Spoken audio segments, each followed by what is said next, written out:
claim you're Africanist, you're gonna get your mind back. The generalized black woman is doing this and getting this. That is that is irresponsible. No, coming with when his you master's claim you're degree, Africanist, you're gonna get your mind showing back. me, Black and proud. Claim you're African. Black because and proud. I think that if when you claim you're as a Africanist, you're gonna person get your who mind has back. a page, what I the status of people Claim you're with half Black and proud. I'm FBA? telling you. When you claim you're Africanist, you're gonna get your mind back. That's why I was laughing, because Black and proud. Claim you're African. Black I'm not and saying the proud. framework doesn't do a thing, but Become a part of it. We've been Embrace it. forward to black men Become a being the part of it. masters, being Embrace in the it. control. We must Become a have part our of own. it. It's only Embrace it. to me, one of the Become a best part stories I've of ever it. heard. Embrace it. When you claim How you're have African, you're mastered gonna get your mind that back. mental growth takes Black place. and You've proud. been misled by leadership, Black for and instance, proud. that I'm thinking telling you you. can consume. When you claim you're Africanist, you're gonna get your mind back. Black and proud. Claim you're African. Black and proud. I'm telling you. peace and power, family. Dr. Daw back in the building, family. Special conversation today with Papa Daw. Hey, like I said, he goes with all AW family. We definitely appreciate you coming in and joining us today. We definitely want you to share this video as we come into the building and have a conversation. We had me and Papa All, he shared some insight on his trajectory, his spiritual trajectory, his path to on the pursuit of God, finding God. And we're gonna get into it because a lot of people actually said, wow, I want to find this video, the full video. And we didn't have the full video. That just happened to be a snippet of a greater video that it didn't include so much on the spiritual or religious or God realm or what have you.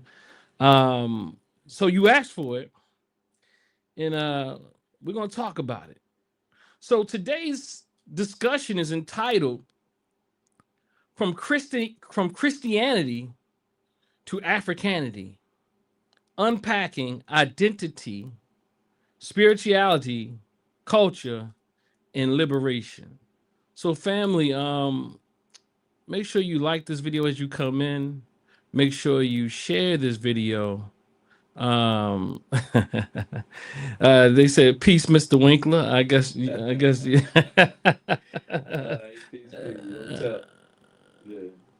yeah, so they said peace, Mr. Winkler. So Papa Dog, Papa All, whatever we're gonna do with Papa Dog. I just like how it sounds. He might get me later. He's in the building, and we're gonna have a conversation. So, Baba, quickly, you've been here before. You've been on the seat. Just explain to the people who you are a little bit. You know what I mean, as it pertains to this conversation. You know what I mean, like who you are as it pertains to this conversation. Again, that conversation is, what is the conversation, y'all? From Christianity to Africanity. From Christianity to Africanity. Unpacking identity, spirituality, culture, and liberation. And all the things. So family, make sure you get yourselves ready, because we're going to also open up the line. We're going to also open up the line as you come in again. Make sure you get the likes up, family. And so the question again, what makes you essential to this conversation, Baba? It's really about you, but go ahead. Well, it's about all of us. But I guess I can start out with saying that like everybody that's born in America, just about you are born a Christian, just about. So therefore, when I was born into my family, my father Preston Winkler and my mother Eva Stokes Winkler, peace be upon them. They was Christians, and like I say, during that time, you really didn't have if you was born into a certain situation, you was born as a Christian. If you was born somewhere else, you might be born as a Muslim, etc. You know, in that Middle East or somewhere like that. So, therefore, I was born a Christian, and as I look back at it, at first when I became so-called conscious, I was a little upset at everything that I had learned about um, the Bible. But at the same time, I had to settle down with myself and say, well, that was a stepping stone into my belief system now, because I would have to had went through Christianity to study it, as I studied some of Islam, as I studied some of Tibet, as I studied some of the other cultures around the world. So eventually I would have went to Christianity anyway. But now that I know that I was born in a Christian philosophy. It don't take away from my spirituality. It just makes me greater. And I think I understand Christianity a lot more. The esoteric part of it, at least anyway. Okay. So so he so what I'm hearing is there was a time where you resented um perhaps being indoctrinated in Christianity. Yeah, I was really upset. You know what I'm saying? Like I say, when you started learning about yourself, learning about your culture, learning the ideology of the European, what they throwed upon us, and then you happen to stumble across something as great as your spirituality or what we had in Africa. You know what I'm saying? Then I was like, wow, this thing is much bigger than it is, or what I had at that time. So I went on a journey, like I say, to study all cultures just about as much as I possibly could. Yeah, yeah. So I heard you also say that you kind of you appreciate now after looking back, having gone through that process, which aided in your spirituality. And I like to talk about that a bit because my trajectory hasn't been the same. And in a way, I feel so blessed, if I could use the word, having not had to go through that process. Yeah, because it can be devastating. For instance, let me tell you a story. Mm-hmm. Can I tell you a story? All right, so I remember the time when like when you get baptized, and I'm from Levi Baptist Church, of course, Virginia, Mahern, Virginia. So during that time, if you didn't come up to the front seat to get baptized by the time you was 13, they're gonna put you up on the front seat. In other words, I never went to the front seat until they told me I had to go to that seat. And so after I became after I got baptized in that ritual, I will say, I never forget the effect it had on me. I mean, because I seen other little children get baptized. They came out the water with the Holy Ghost. They was hollering, they was shaking, they was jumping up and down. And so I waited for my chance. And then when I was dipped in the holy water, as they so-called call it, and I came out, I was waiting for God. And I waited for God. I waited for that Holy Ghost, that spirit to hit me, that dance to come on me like I seen other little children do. And it didn't happen. Now, in my mind, at that time, in my small mind as being a child, my father, Deacon Preston Winkler, was the head deacon of the church. My mother, she was a usher, head usher. So in my mind, church, on the way back home in the car, I was thinking, that I wasn't a child of God because I didn't receive the blessings. I think like all other children had received, the Spirit, the Holy Spirit. And so I was thinking that if I wasn't a child of God, the only other person I knew at that time was the devil. So it kind of had an effect on me for a few days, I would say. As a child, you think about things a few, then you go on about your business, you playing again. But it did, and I do remember that scene right there where I thought I was the devil's child for a few days, at least anyway, because I didn't think I received the Holy Ghost. Now, why didn't I talk to my mother and father about that? I thought about that myself because I didn't want them to know or think that I was the devil's child. Real talk.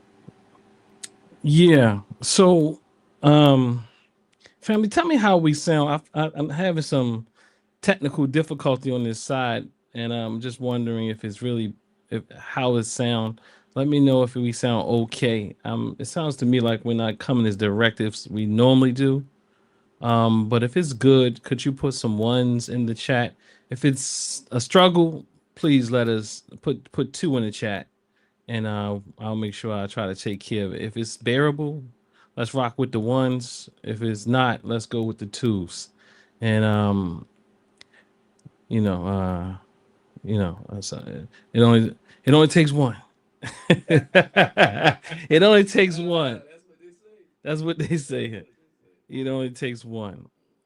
So again, we're going to talk about, we're going to have this conversation, and I want to speak to this from the perspective. Nobody's responding, so I guess it's all good. I guess nobody's responding, and I'm trying to make sure everything is good. But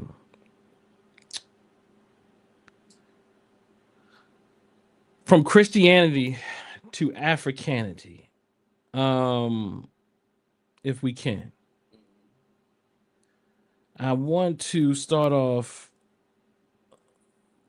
by saying a few things just to kind of set the platform, the framework of today.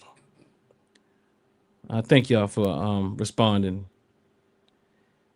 So I want to talk about, this may be a discussion that's not so comfortable for everyone, not uncomfortable for everyone, but definitely this is one of the discussions that we tend to agree and disagree on, including me and my dear Baba right here in some ways, right? So we're going to have the discussion. So this may sit outside of your comfort zones, especially if you're a pastor, clergy, a follower, a believer, or what have you. But the goal is to be honest, respectful, and it's an examination, not a bashing. So you don't have to agree. You don't have to agree. You don't have to agree with me. You don't have to agree with Baba. But I think as adults, it's essential that we have adult conversations. Now, for me, I just want to set my framing. I respect people in their theological understandings or their faith traditions. I don't agree with them, nor do I believe that all traditions serve people. I'm talking about as a collective, if it serves us best as a collective. I just got to keep that 100%. I do, and I will argue and I maintain that there are traditions that destroy us collectively, even when people mean well. And the religion and religious ideas and concepts many times tend to be the sacred cow. It tends to be the things that we can't talk about. it tends to be, we can talk about racism, we can talk about all the other isms, but don't talk about people's religion. But I am saying religion has been used as a tool to liberate and also oppress people. And our people definitely have experienced both. One of the reasons why I can have conversation with people about their particular faith traditions, and I'm just gonna keep it frank. I don't believe.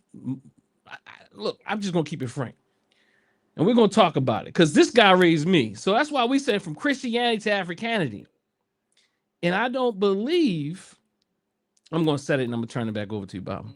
So I don't believe that these traditions are 100% accurate, infallible, the word of God. I don't believe none of them are. I don't care if it's African. I don't care if it's American. I don't care if it's Eurocentric. I don't believe none of them are. Do I believe that they can serve us? Yes. But it has to be intentional. And do I believe that the tradition? Go ahead, Baba. You look like you don't want me to set the stage. No. What I was thinking about that all religions. The only thing that I kind of disagree with religions that all of them try to make that the thing that they're talking about is actually a thing that happens, factual, and they don't want to put it in the category of being mythology. That mythology has its purpose, but when you try to make a person or people believe that this thing that they are talking about actually happened, and then they are believing this thing actually happened, I think that's a problem with that. That's like me you're trying to make me believe that Superman was really a person that lived. You understand what I'm saying? Mm-hmm. That's so the literal belief in that the religions are a literal fact. Yes, yeah. That's the problem I think I have myself with religion. Because people fight wars over religion. You understand what I'm saying? They fight over religion. They argue over it all the time. Why all that energy has been argued over religion? If we looked at it as being a mythology and a lesson, it would be better in my sight. All right, so let's keep setting this stage. I'm gonna set this stage because we coming. Don't be so impatient about. All right, no, but you can cut in. So again, I put here, you don't have to agree with many traditional religious doctrines. I don't, but I do treat them as theological ways of trying to understand what we can't understand. Let me say it again. Theological understandings of trying to understand what we cannot understand to make sense out of what we can't make sense out of. But also, I think I see it as an epistemological way of knowing. And I say this because many people in our community, you can see the genius in them as it pertains to the education they have, which is through their faith tradition. They may have not gone through certain levels of what they call traditional education, but they learn so much in the church. They learn so much in the mosque. They learn so much in these different religious spaces. You can see that this person is an intellectual, but the way that they come to know the world and understand the world and to frame the world is through biblical text, Quranic type of text, or what have you, versus what we call science and what we call research and so on and so forth. But they are really professionals in utilizing these texts to understand phenomena. So also see religion as cultural. In other words, how we form our values, how we our identities, how we identify with community, so on and so forth. So again, as I was speaking about, I did not grow up in a traditional religious sense. I was baptized. At the church, mostly due to my grandmother and my cousin Emmanuel, my grandmother Eva Winkler. I think my father, I think I heard him say one time that he was, he wanted her to feel comfortable. But I went through the process of being baptized at a early age, got a whole new suit and everything. I didn't know what was going on. I just know they put me in this cold water behind it. I wasn't really prepped for it. They wanted to save my soul. So for all y'all who worry, if it's true that if you're baptized, you have given your life to Christ, I've done that. Now do I it's happened at least once. Now, I don't necessarily believe that, just to be frank, but I've gone through the process. I'm also I'm a trained clinician. I got a Master of Science in Clinical Mental Health from Loyola University, and I've gone through their pastoral counseling program that works with these spiritual and religious issues. So I'm trained in intervening with different people depending on their faith tradition or the lack thereof, but still in what they call spiritual ways, clinical ways, like integration of psychology and what they will call spirituality.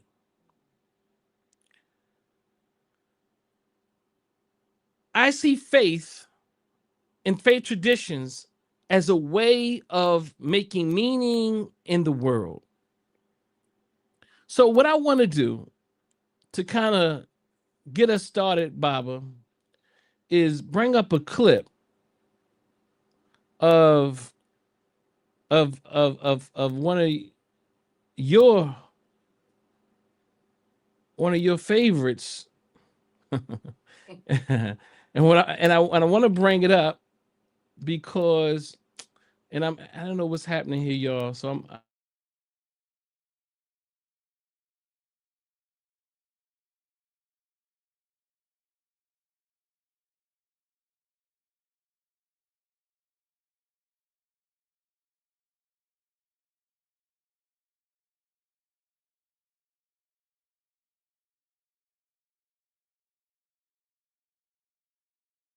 the setup.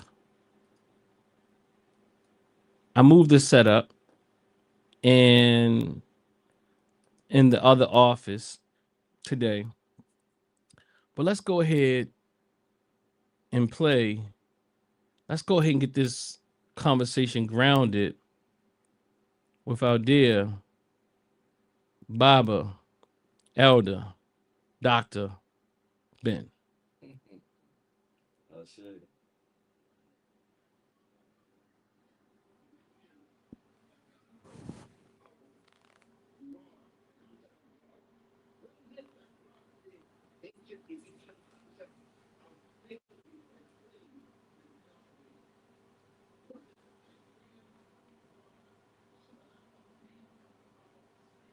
Mm.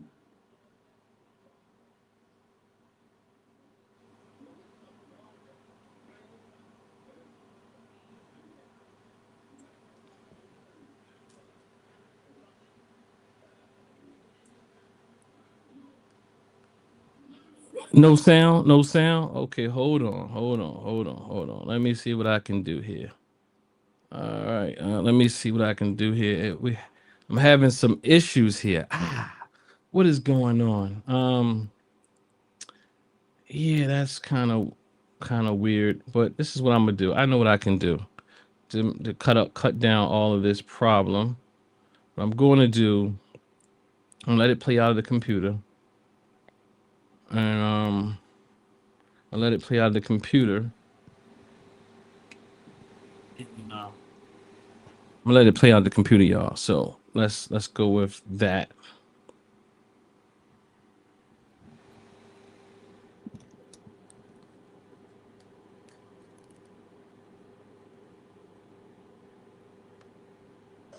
It was science. The ancient African used science as the foundation for religion. And I guess I should remove the word religion from that.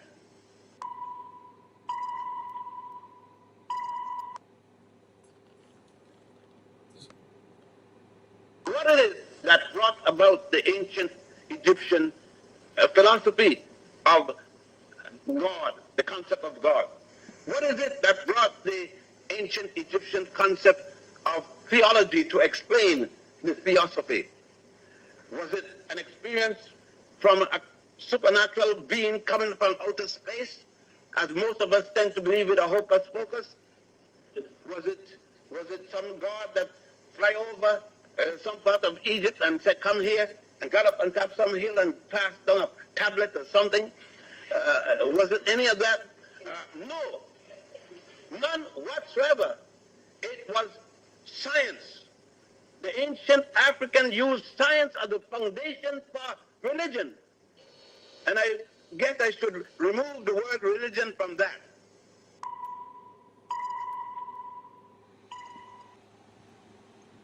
So, Baba. So, when you hear Dr. Ben say that, what comes to mind?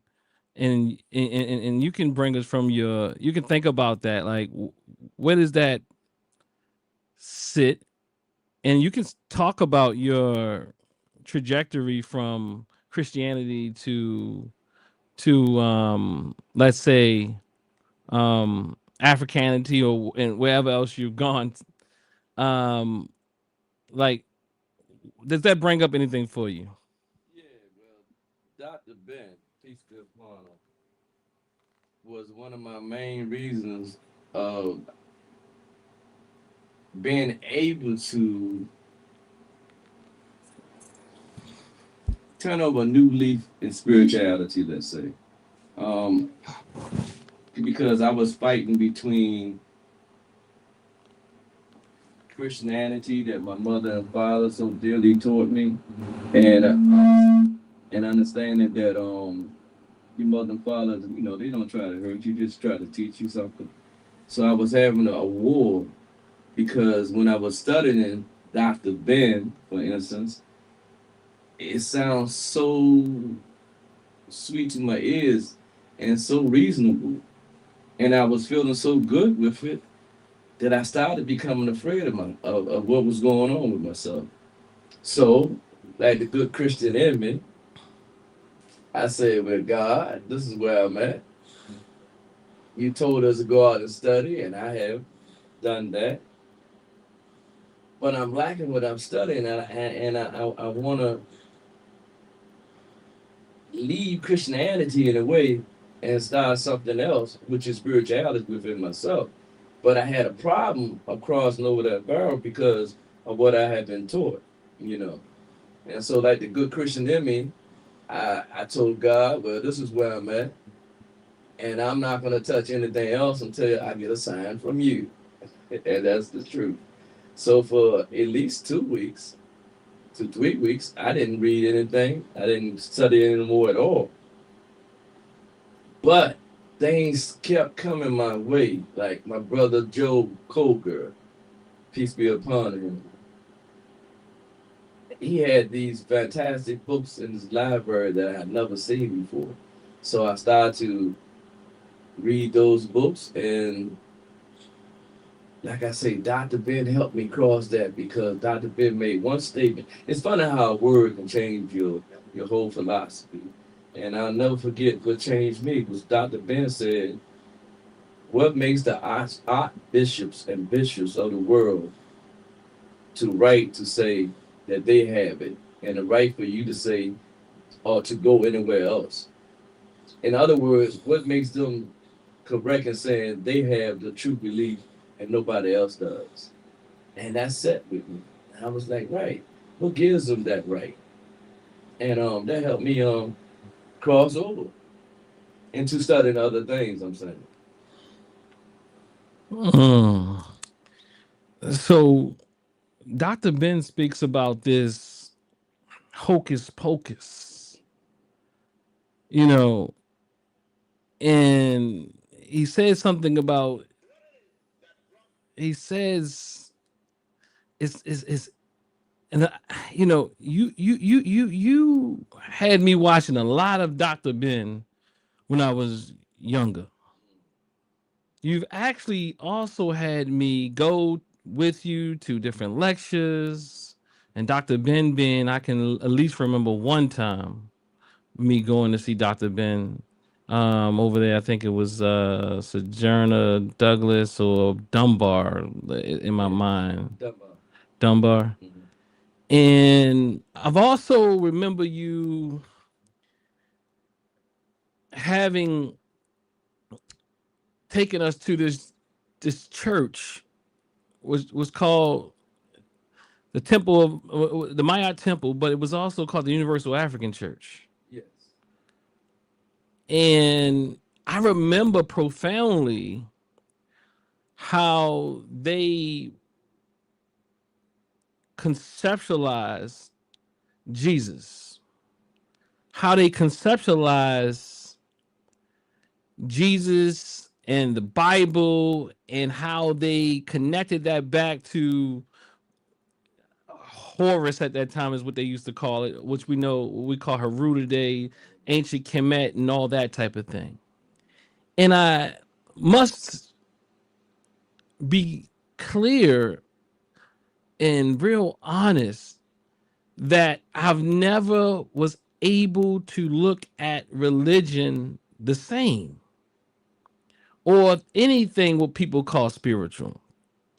From listening to Dr. Ben to listening to when even if the books are not, let's say, 100% accurate, but I'm just trying to get us to understand the process, the 12 crucified saviors and and then looking at the astrological parallels to Christ and the 12 disciples. And I mean, like, you had me looking at involved in so much and looking at so many things from a religious, spiritual. I kind of debate what people call spiritual, right? But at this point in my life, but but you had me looking at so much. You had me looking at Lester Val Middleton, and all the different people that came on there. Ivan Verisertima, like all the different type of people, especially those as it pertains to religion. Can I say Mm-hmm. something? Yeah, I had to because of some fact I was so devastated when I found out. I was so mad at not knowing my own history at that time that I said to myself, I refuse to let that happen to any of my children.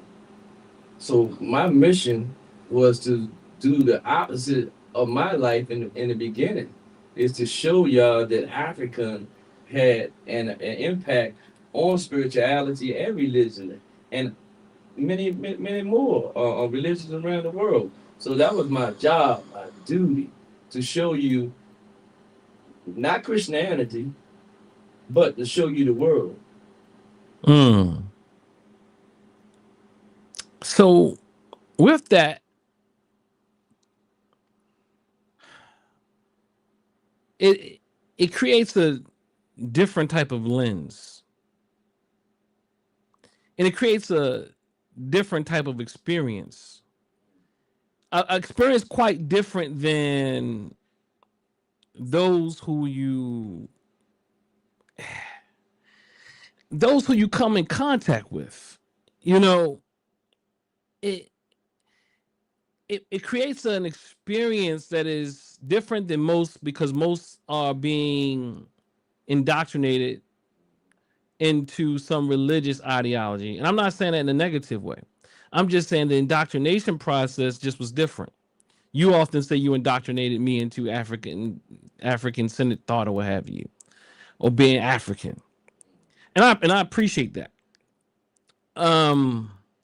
But it's not a but and the reality is I can't necessarily relate to people in some ways, but I can empathize. But to be honest, I mean, I have gone and done some of my own research. I don't know the Lord's Prayer. I can't say that. You know, like if anybody starts to say the Lord's Prayer, I don't know the Lord's Prayer. I definitely know it. You know, you want to say it for us? No, now, it's nothing wrong with saying it because my mother taught it to me. And my mother said that even if you don't know how to pray, that the Lord's Prayer will always be there with you, where it had all the substance or anything that you needed out of life that you was asking for. So therefore, I respect it as that. I still say it when I go see my mother and my father over their grave. I say that prayer. So you know what I'm saying? It that's what it means to me. You feel me? Yeah, so and again, I feel like I was woken up at a young age. And then I feel like people try to take me back to sleep. Well, you're giving the society of that.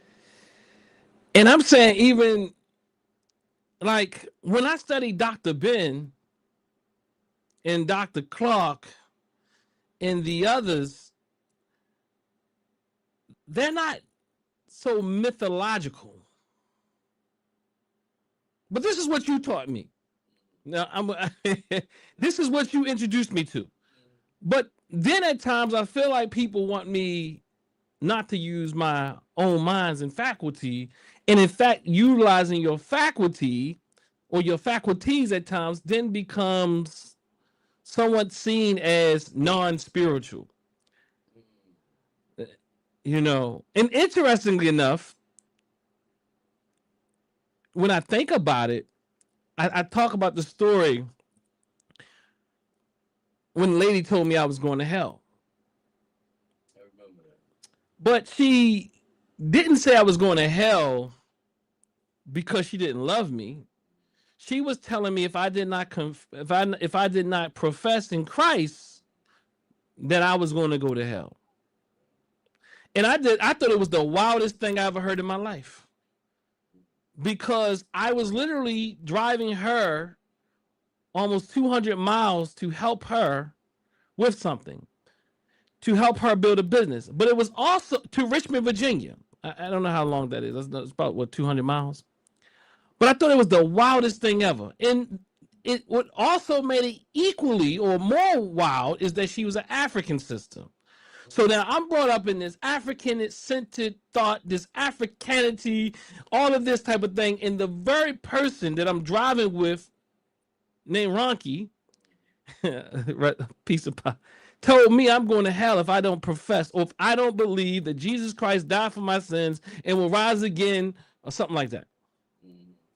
Or he died for my sins and rose again 3 days later or something like that. Some of the most indoctrinated people in the world that I even run across. Me being a Bob in my time, some of my clients, like a good brother of mine, as a matter of fact, we are really, really good friends. But we used to hit heads every week because at that time I used to love to discuss religion, spirituality. That was my quest. My quest was to break down the Bible, throw it out the window and tell people they didn't need it because I was young at that time.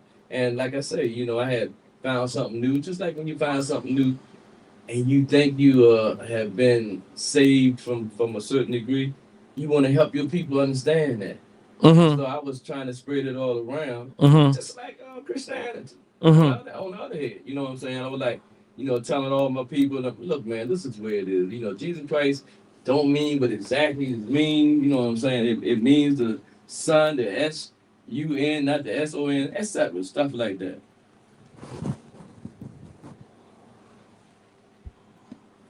And it's a hard task. But let me, just one story I want to say before that is that I never forget when I took you over there to that temple.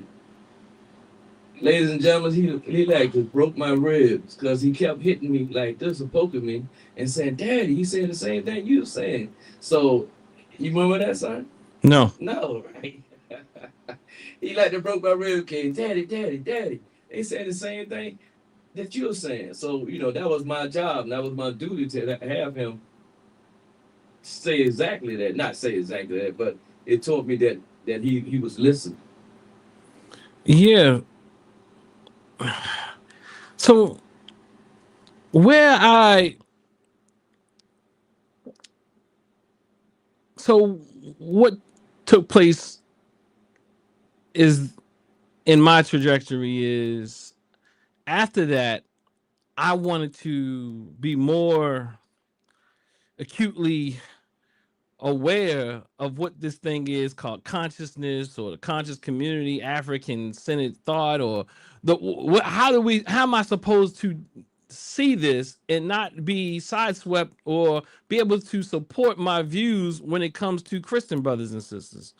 So I after that experience and some other experiences, because I was around a lot of religious folk. I'm talking about doing business, and it was a serious type of indoctrination thing. I wasn't having it though, because to take part in that at that time would be like closing my eyes and acting like they're open. And so I asked you about that book again, Now Valley Contribution to Civilization. I asked you about if there was any specific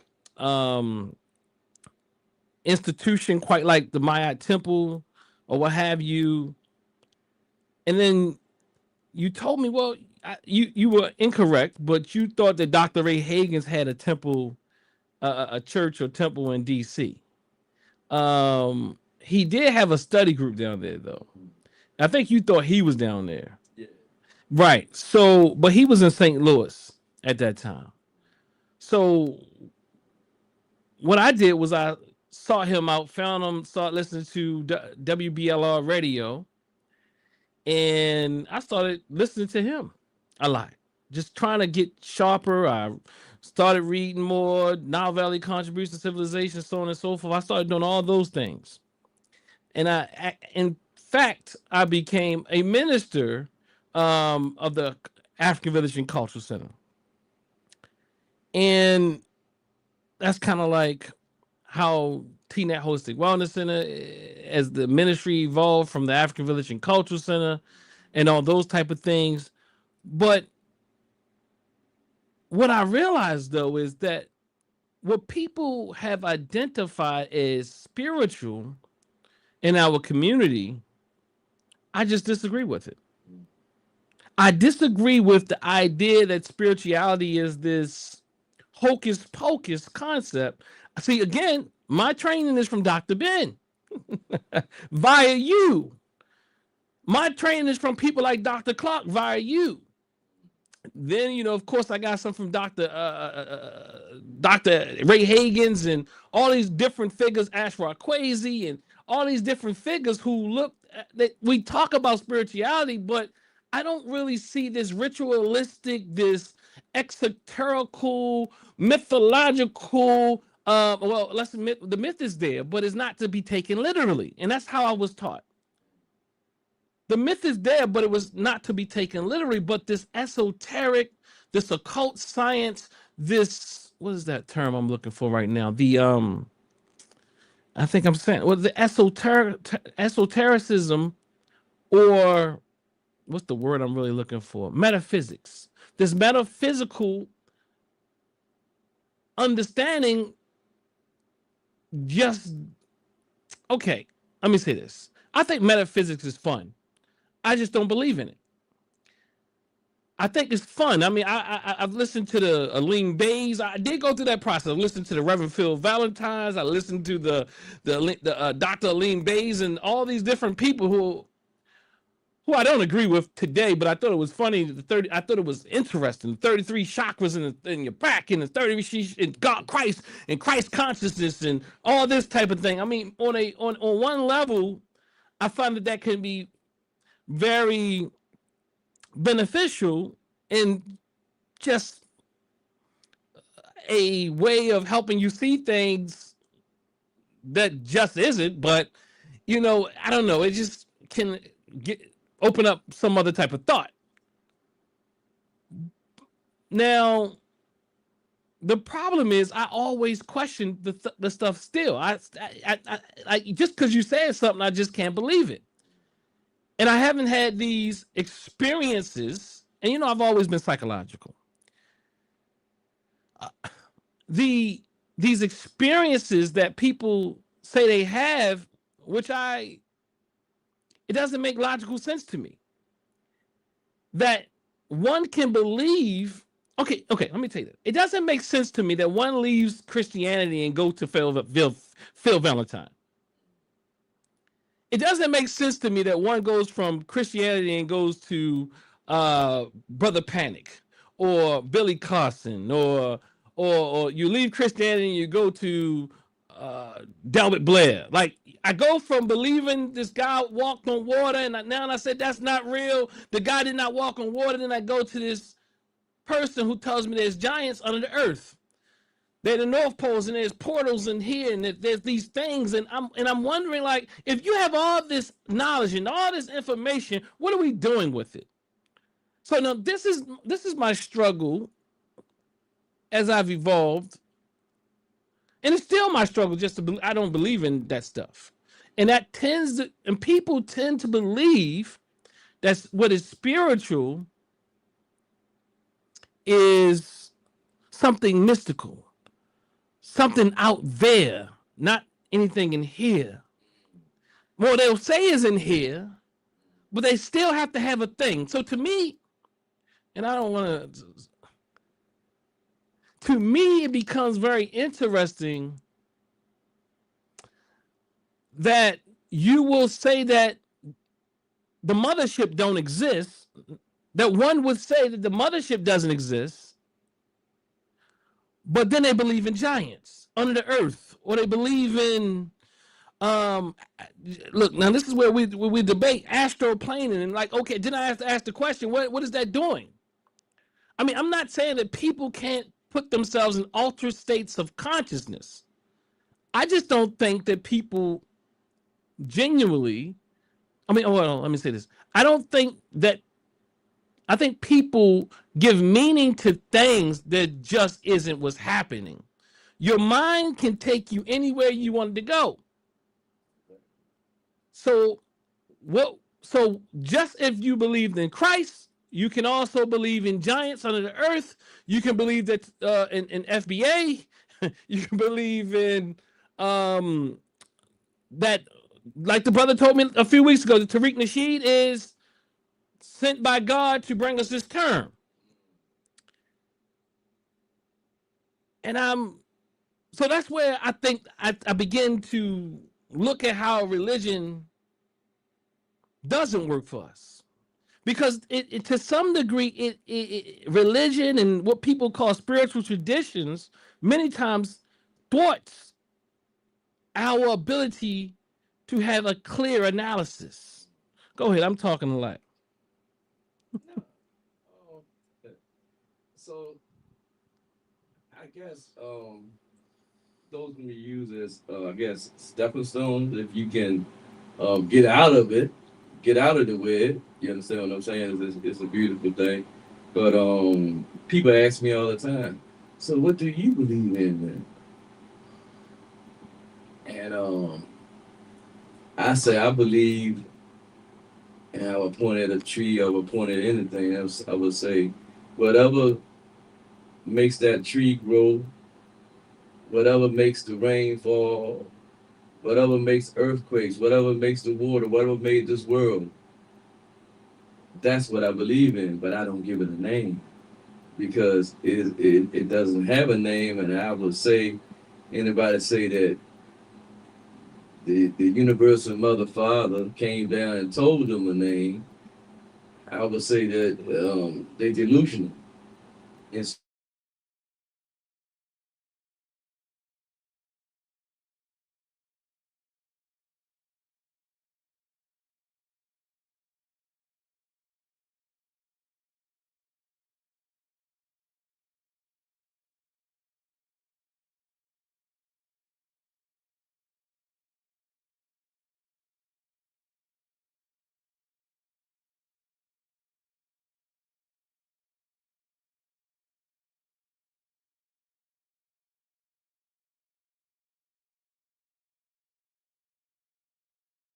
but we're going to deal with what we deal with today, and we're going to figure it out tomorrow.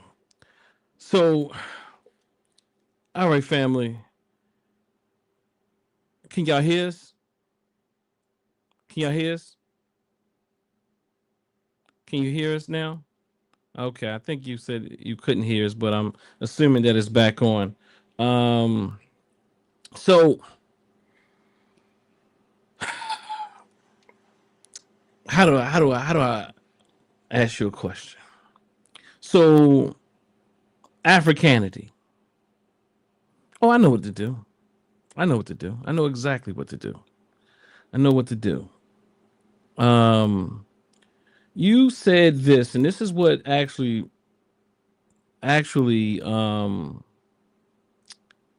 brought this conversation up for people. They were interested in knowing more about this statement here.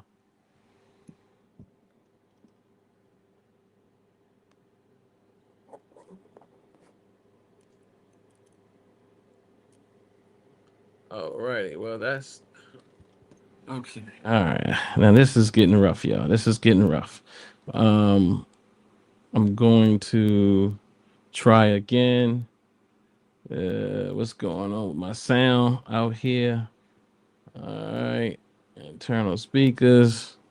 All right. Let's try it one more again.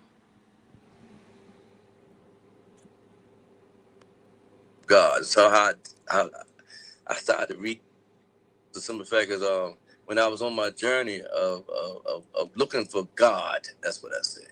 I'm going in search of God. So how I started reading all the books around the world, Tibet, you understand, in China, all around the book. Because if I got to search for this guy called God, I got to see what other people say about him too. You see, so I went everywhere I could go in search of God, you know. Read all the books I could read. Did you find him? Yes. Okay. Tell me more about that. The one I found? Is it him, her? What? How you? And see, you know what?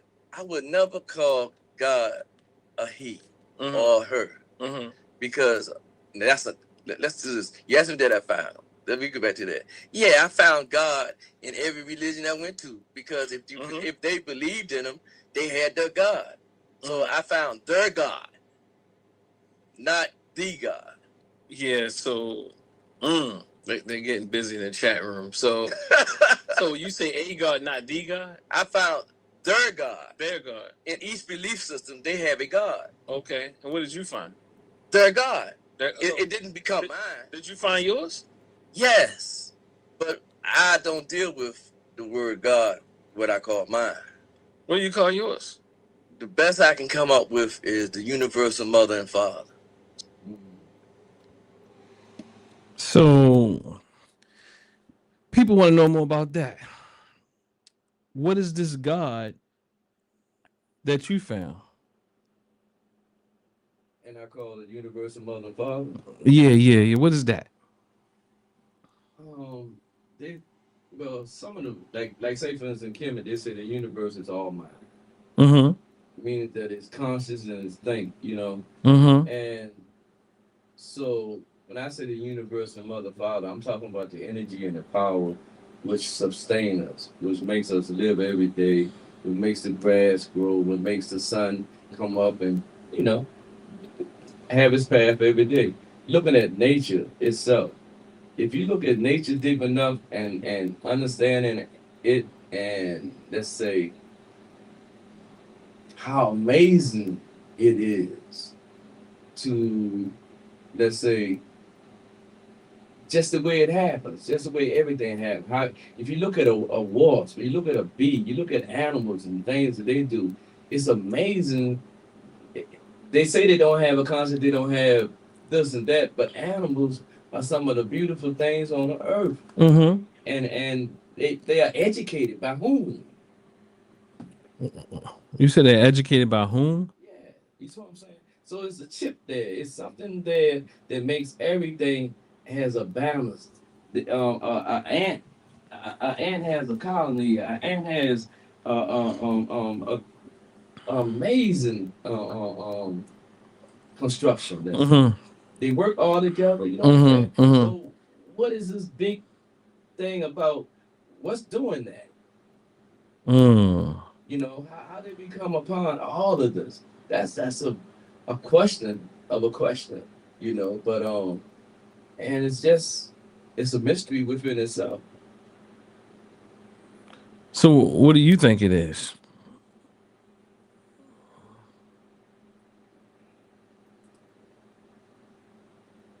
I believe in the all. The all, what is the all? The all is. The all is what? The all is. That's what it is. It's just is. Where you get that from? I can't come up with no. I grew old. I can't make it. I can't. I don't even read books no more. You say you got what you say you getting older? I know. Yeah. What does that mean? Meaning that sometimes you think as you go on and get older. So what did you come up with? You got older.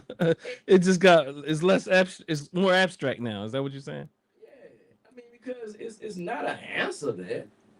You know, we all question. I question language. Where did language come from? How did it come here? How we all started speaking. You know what I'm saying? There's so many things that we just don't know. So you Go ahead. you so you're saying we don't know. No, Are you sure about that? we don't know what.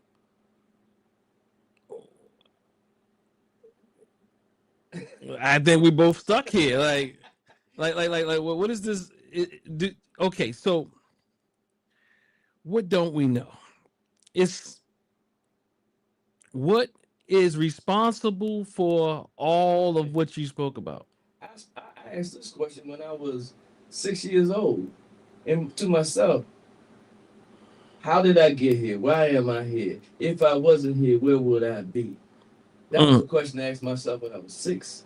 Mm-hmm.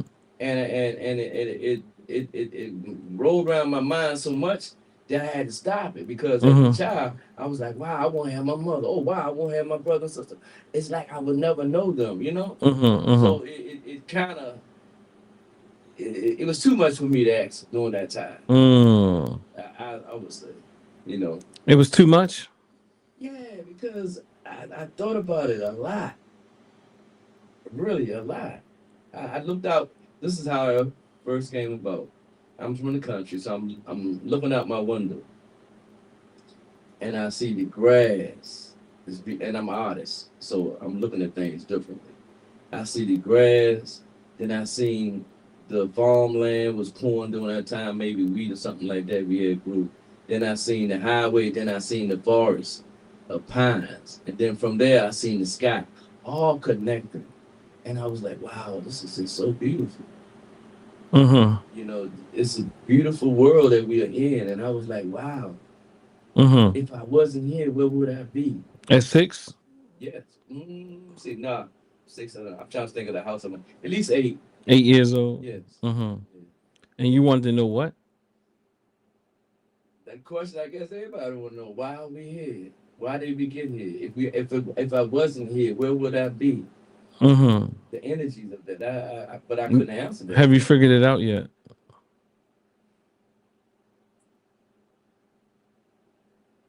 I got up one morning to listen to the Dalai Lama, Dalai Lama. Dalai Lama, yeah. Right. He said he was going to have the answer to life and death.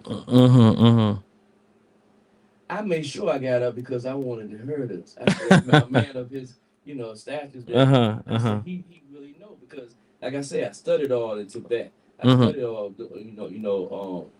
what Tibetans had to do. They had to make a pilgrimage from here to New York as an earthworm. And I'm saying to myself, anybody that would do that in a belief system, how can you say it wrong?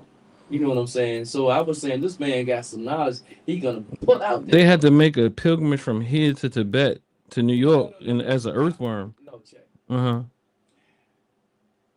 They have to make some distance. Say for instance, I don't know how far it is, but just let's say this: it's further than from here down to the harbor. Doing what?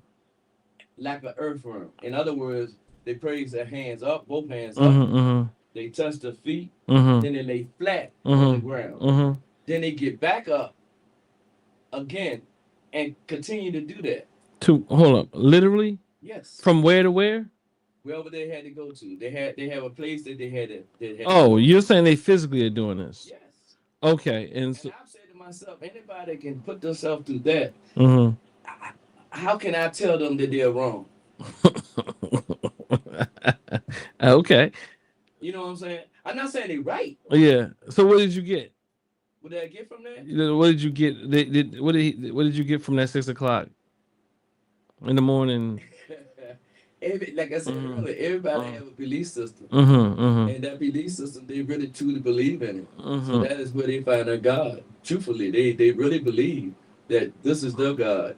And everybody else is just wrong. And that's what's wrong with What did Dalai Lama say? I might have missed it. Oh, he said,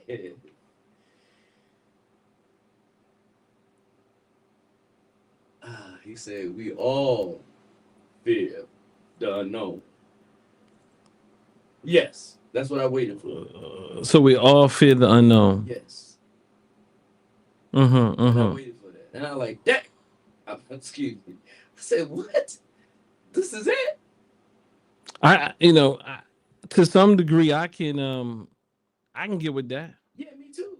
But what I was saying, I wasn't looking for that. Yeah. So what do you get out of that? Oh, it's the unknown. It's the unknown. We don't know. We speculate, on things. We make up stories. That's the only way. I always say God ain't come down here to write no books. Did he not? No. Is God it is not an author. God is not an author? No, he make authors. So is it he, she, mother, father? Mm-hmm. It's the two energies. All right. So is it two energies? Yeah, you have to have two energies.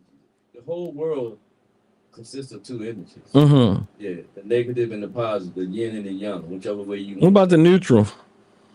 The neutral, inside of the neutral is the energy. So. Oh, okay. Is there any? Okay, there's a spectrum though. I mean, see, that's what I'm saying. It's so complicated, right? Yeah. So we don't know. No. So the world is. We say everybody's afraid of the unknown. Is that what the answer was? That was his answer. So what? Do you have a different one? Like I say again, all I can deal with is the energies of the universe. We made out of atoms, something like that. So if we go that route, atoms never dies, just change of form, etc. Maybe so, but one never knows, does one? Yeah, I don't. And even the word God in that clip we just played, you said you don't really use the word God, right? And I remember hearing people say that, and even in my own interesting way of seeing things, I had to come to understand what they meant by that. And even as I struggle with this concept of God, and I mean struggle. It is. I mean, I really think the word God does us so much damage. Even when we're trying to fit more natural forms of natural traditions in, as you speak about, more of the nature-based African-centered or what have you approaches, I think still keeping that word God is very problematic, because there's something about us that is connected to this idea of God, that we still see God as this all-thinking, all-knowing, omniscient, omnipresent, all the things. But the reality is God can be, for some who believe that way, I see how it can be helpful. Because if you believe in something and it's helping you nonetheless, because you don't believe in yourself enough, or you just need something to hold on to. Like I even said, like I have had clients, why I've been very cautious with this idea of beating up on religions is that I've had clients say the only reason why they didn't kill themselves is because they believe it was a sin. Now, it wasn't no way in the counseling session that I would actually tell I am not disputing, nonetheless, anybody's God, but definitely not when this is what they hold on to and what's keeping them from pulling the trigger. Now, there's also a very toxic aspect of what we know is religion, God, and even spirituality. There's a dark side to it. Now, I think there's levels. If you know, like, I think some of us are dealing with Hansel and Gretel, Rapunzel, Humpty Dumpty, all these type of things. That's fine. If that's what you want to be, it's cool. But this idea that God made the decision and makes all decisions, I think is a very dangerous concept.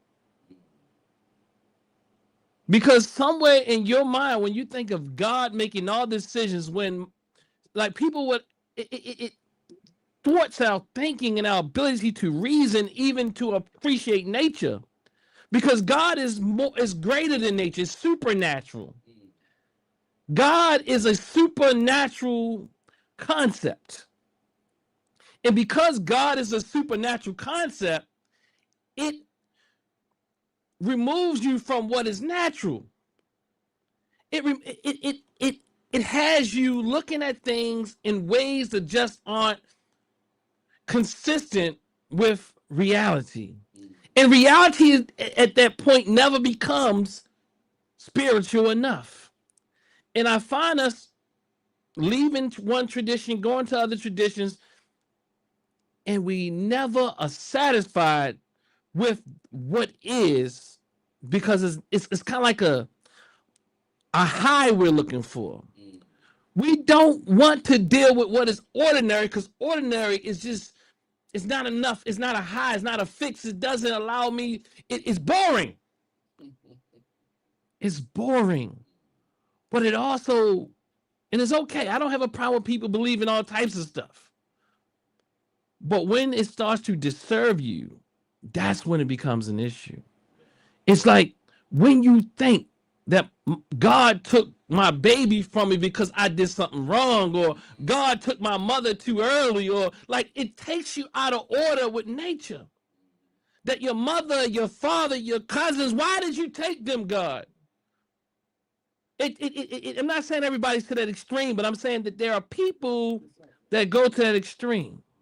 Some people just believe in the stuff just because they don't want to do a lot of this is the comfort zone, and they don't really believe in it, but they believe in it enough so they can go to heaven. Some people believe that when they believe in Christ, all they believe in is love, and it's love. And sometimes that's dangerous. It had to have a balance. Then that's what you're saying. Yeah, I do think there has to be a balance even in our spiritual traditions, and that's one of the things I say that you taught me, because even today, like what's going on with these wars around FBA and so on and so forth, like I really struggle with these spiritual traditions where people, I'm not even talking about religious traditions at this point, but they're religions. See, I think people are not connected to what is actual spiritual. To me, what is spiritual is that your relationship to all, and your ability to be in relationship with all in a natural sense, in the most harmonious sense that you can be. And I also think what is spiritual is knowing that you don't know everything, you'll never know everything, and be comfortable with that. See, but that ain't spiritual to most people. What spiritual to people is, as I shared, that it was a dear brother who was in our temple who came and he started doing what he called Reiki on someone, and he told him he was healed. And that is what we begin, and we get so happy with that type. And I'm looking at this thing like, bro, you like, why do you do this in front of me? You know that ain't something that I want going on here. But I just let the people have fun. But I want to say is, although everybody there thought that was, as a dear mama told me the other day, that was the most spiritual experience they had at TNAT when that took place. But as she knows and I knows that although this person said you're healed and you won't need surgery, that brother has had several surgeries. And I have a problem with fake spiritual gurus. I have a problem with fake spirituality. I mean, even I speak about this. Bobby Hemmett coming to Baltimore with the elixir of wealth.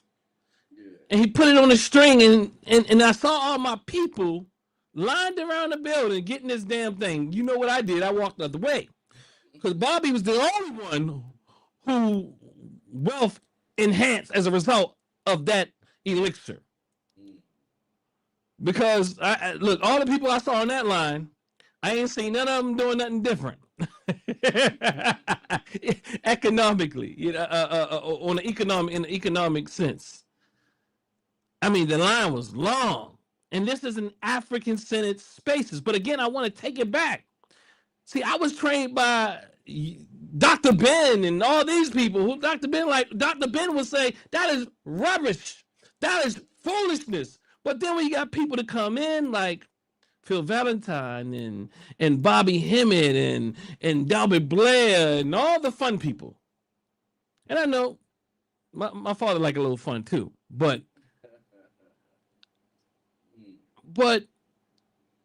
I feel like it's scamming people. I feel like it's problematic when I have a sister in my office who's talking about she had a miscarriage due to her not having enough faith, and this is what the church members are telling her. I have a brother in my office who practices certain traditional African ideas. So because even when we go into these traditional African ideas, I swear we go in with our Christian mindsets. You know, and I'm not saying that Africans don't believe in some mystical stuff either. I'm just saying there's nothing wrong with it if it's serving you. But when it has you in a arrested state of development, I have serious issues with that family. From Christianity to Africanity, unpacking identity, spirituality, culture, and liberation. Rwanda says here, and I appreciate y'all bearing with us today as the technology. Doc, you know, black folks love mysticism. And funnier the hat or the more outrageous. Oh, funnier the hat. You see my hat. My cool hat or more outrageous the costume, will give all our dollars and time to it. And that is problematic to me.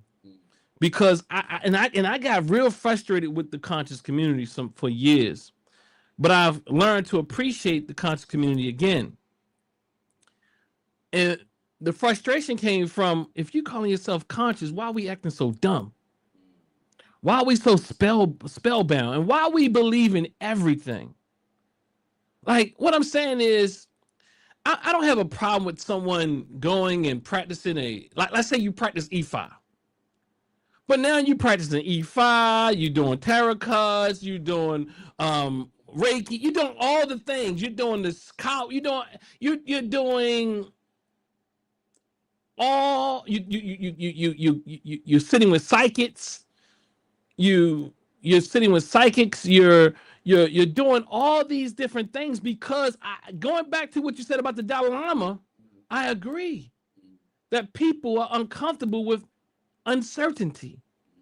And for me, and through my NGL framework, which is a collective framework, and I'm saying that people like Dr. Ben, Dr. Clark, and those are at the foundation of it,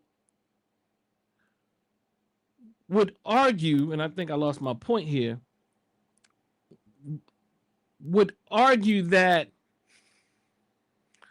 those people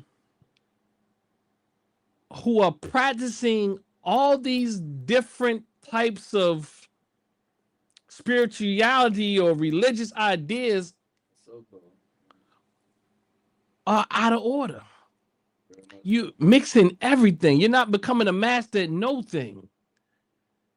And it's because you're so uncomfortable with uncertainty. So again, okay, that's what I want to say. The framework says that the more comfortable in Gia,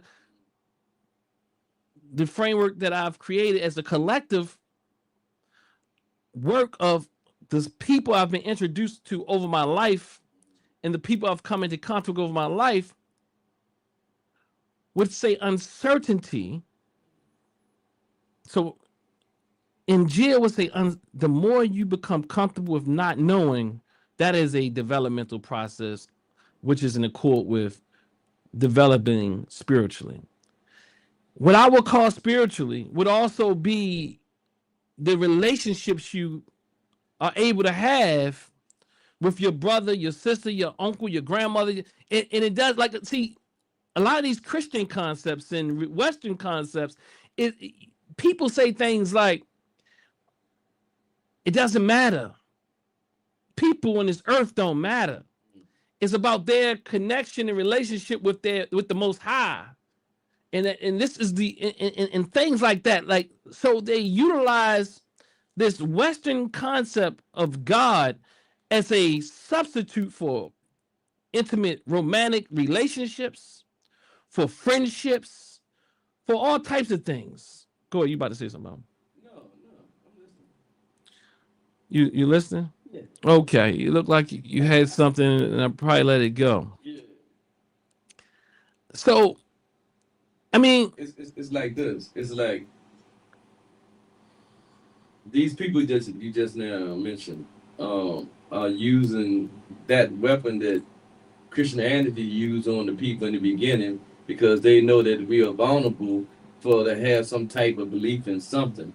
So and they're giving us this mysticism even more deeper than religion and saying this is it.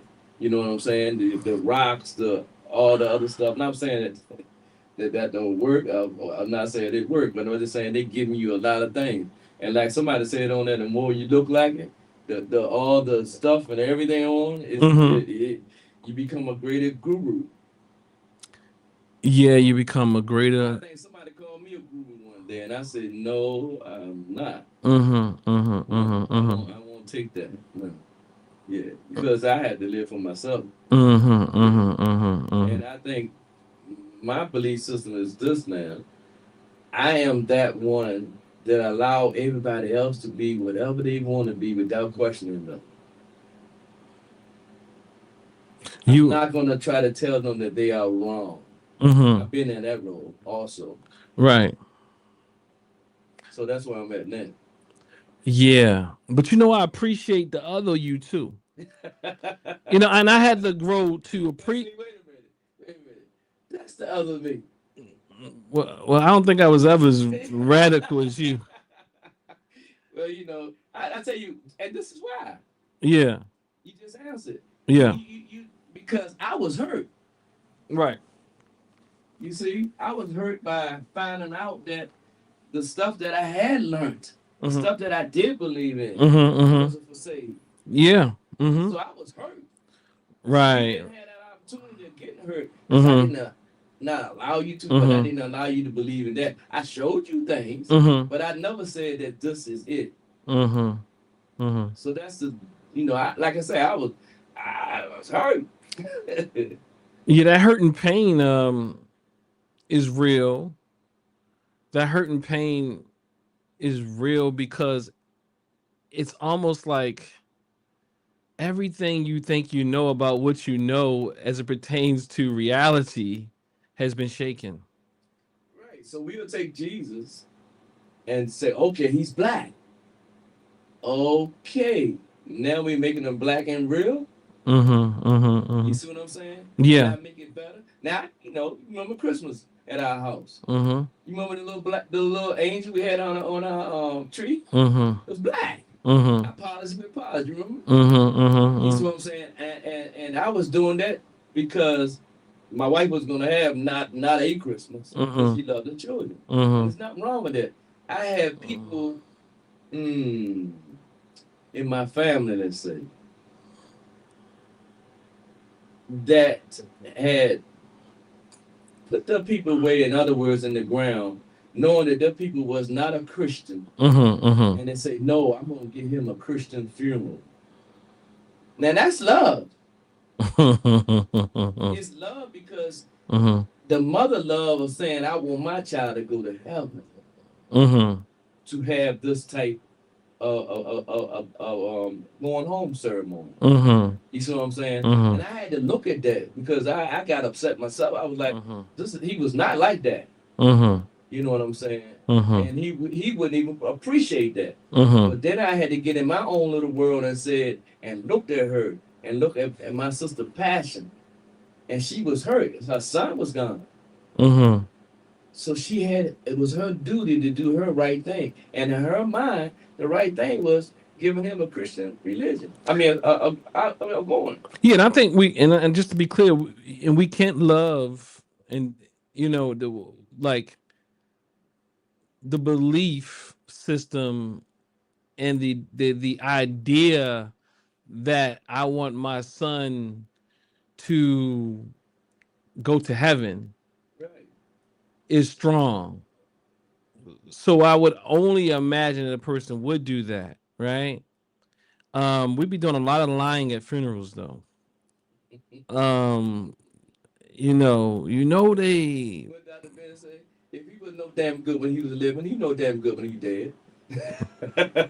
We'd be doing he was no damn good when he was living, and that's it's so and like for me though, like I thought about it in a different way. Like I'm not doing Christmas though. I just want to be like I'm not doing Christmas in my house. So basically, I looked at it as that being like the next step. And there's many steps, right? So, or just what I'll choose to do because I don't want nobody telling me how I should spend my money. And I can buy my children things when I want to buy them and when I can't afford to buy them, not when the society tells me I should buy them. That don't count. It only count on December 25th, though. Yeah. So I tried that. Matter of fact, can I say something? With your mother. With Valentine's Day. So I was like, I'm not gonna do Valentine's Day. I'm not gonna do it. And so the week before Valentine's, I got a candy. I got her gifts. And when that Valentine week came, and I didn't get her anything, and her sisters and everybody was calling up the things they had received, she was like, "You ain't give me nothing." You understand what I'm saying? And it was like, wow. It's the day that they tell us we had to celebrate. It was sometimes the ones that we get hung up on. If it's not done on the 14th of February. It don't mean the same. You know what I mean? Yeah, I mean, I get that, and I see Bawana put here, Pops. You right, because life has different expressions of itself. So it would be wrong to criticize different expressions of what life is to the individual. Now, I think I could kind of look at that in a few ways, right? I think that's true. But and that goes back to religious frameworks, especially these Western religious frameworks. That level of reasoning that Bawana presents here is not allowed. See, the reasoning that you were able to have was allowed because you're not indoctrinated in the systems. Like, there's not anything you would have been able to tell perhaps their Muslim brother about the way that she did that. Say again. Okay. Because this gentleman was my cousin, I think you met. Because he was Muslim, if his spouse was Muslim or his comrades were Muslim, they would have taken high offense to that. Yes. Because they're indoctrinated also. That's because they're also in their own religious paradigm. And they will go to their own graves angered by it. And vice versa. If someone was Christian and you gave them a Muslim burial, that would even happen, because the Christian burial is the default burial. You know what I mean? It's like, yeah, it's like the default burial. But what I told people, like, I mean, I'm not even that religious type of person, but don't give me no Christian funeral. Please. If I say I was, just know that I was going crazy at the end of life. Don't do it. I mean, but that happened to my good friend. Joe. I'm not gonna say his last name. I think you've shared that with me, but when I was at that funeral, I was that guy. Mhm. Like, wow, he would not appreciate that at all. Not at all. But then I thought about Joe, and I was like, well, being the type of guy he was, he would understand why they did it that way. Because he would have wrote it down. He didn't want to be gone that way. Knowing that once he leave here, it was going to happen that way. Yeah, that. Because he was in the condition to even write that down, that he didn't want to be done that way. Yeah, that makes sense. And my only gripe with it, I don't care one way or another in a real sense, and like in a religious sense per se, or a spiritual sense, because I don't think it really matters. In a real sense of things. But my decision would be more of a political decision. And as Dr. Marimba Ani speaks about, and I agree with her, that my spiritual system is political. It's a political approach. I can't disconnect the political necessity to create a different culture or to participate in something that is culturally consistent with my principles and the principles and the principles and the desire for African or Black sovereignty in our own culture being at the forefront. Now, do I think I'm going to go to the wrong place, hell, or anything like that? No. You know, you don't have to do anything with me, and I don't have any fear of any of that. But I do think it's essential to create cultures. And what I fought for while I'm here, I want that to be the way that I go out as well. I know they might fight about the 40-day ascension ceremony, even if from African Senate standpoints, just make it very African and very strong and very political, whatever it is. It can't be an apolitical, soft type of thing. It has to be about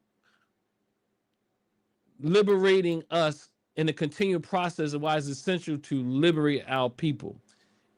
It's not about, it's about what has this person done and how do we embody that ancestral spirit. So I do tap into what our African cosmology when I think about I'm living my life so that I can be called as an ancestor and be remembered as an ancestor, so that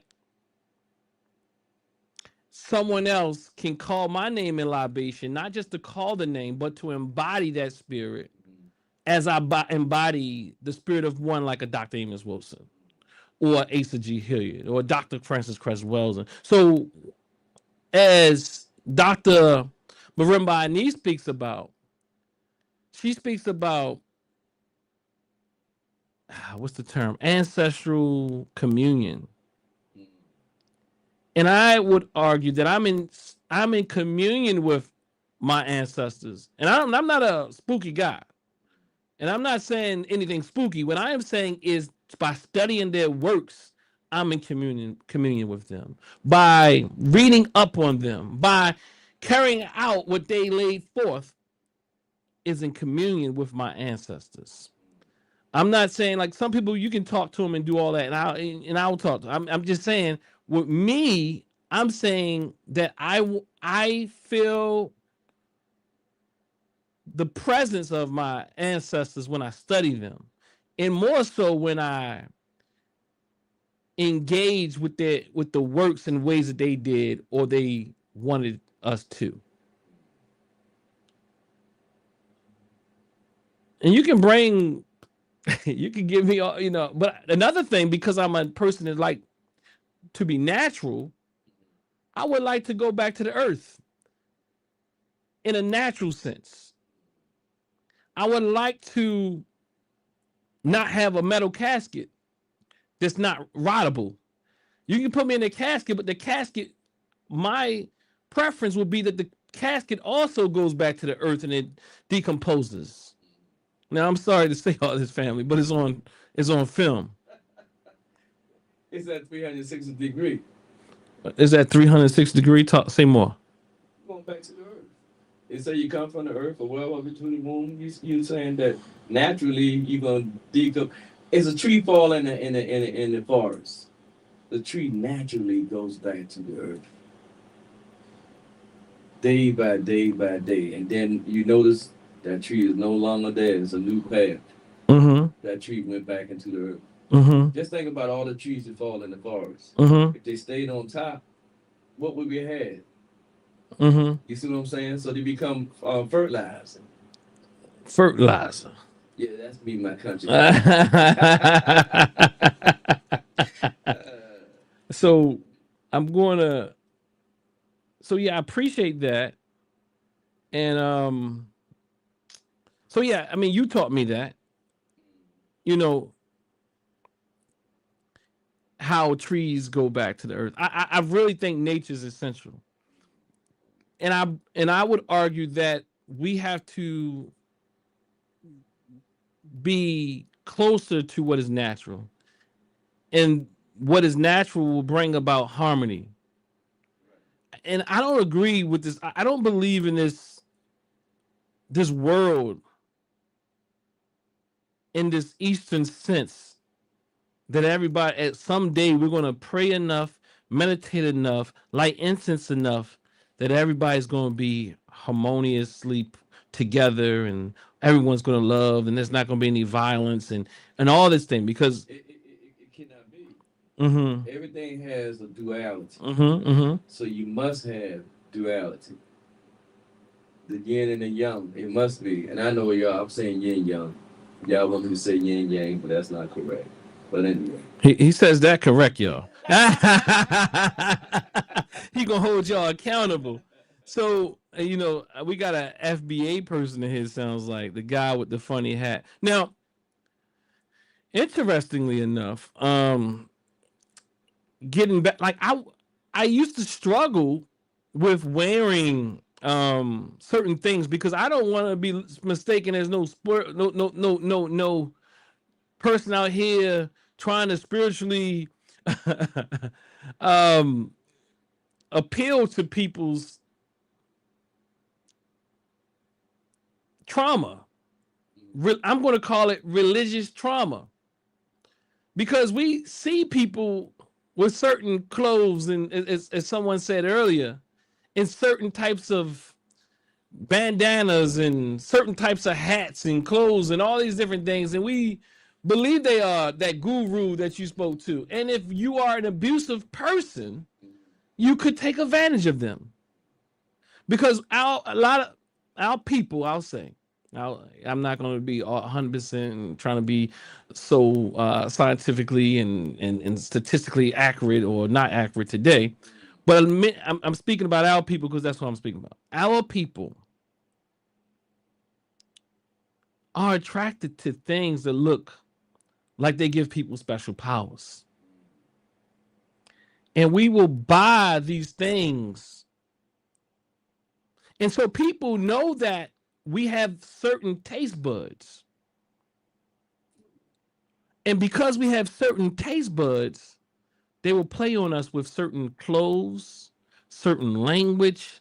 And I've done a job of not trying to come across as that type of person. I don't know if it served me or disserved me. Some instances I think it disserved me, but I don't want to take advantage of people.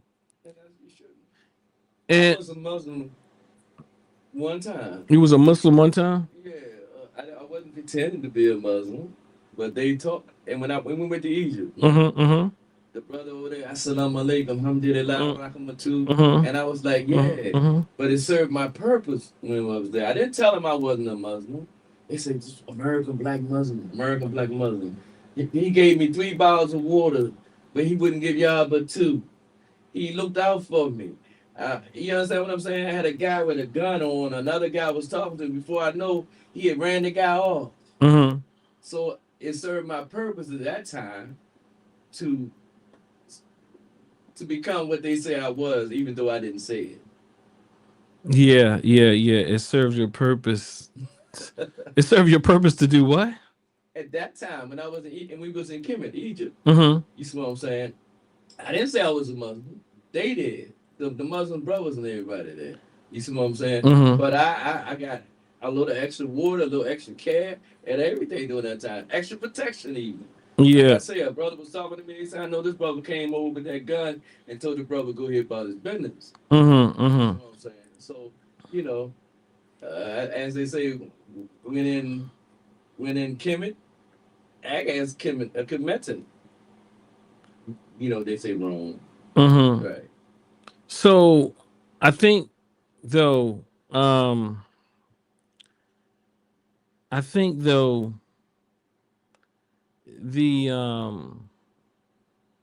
piece I'm talking about in addition to that is I'm not even speaking about like this type of trying to be seen as something differently, like a Muslim or something. I'm saying like seen as one with magical powers, one with extra metaphysical ability. I struggle with most of the metaphysicians, and I mean, if not all of them to some degree, because especially when they act like they know something, they have special knowledge. That's going to do what?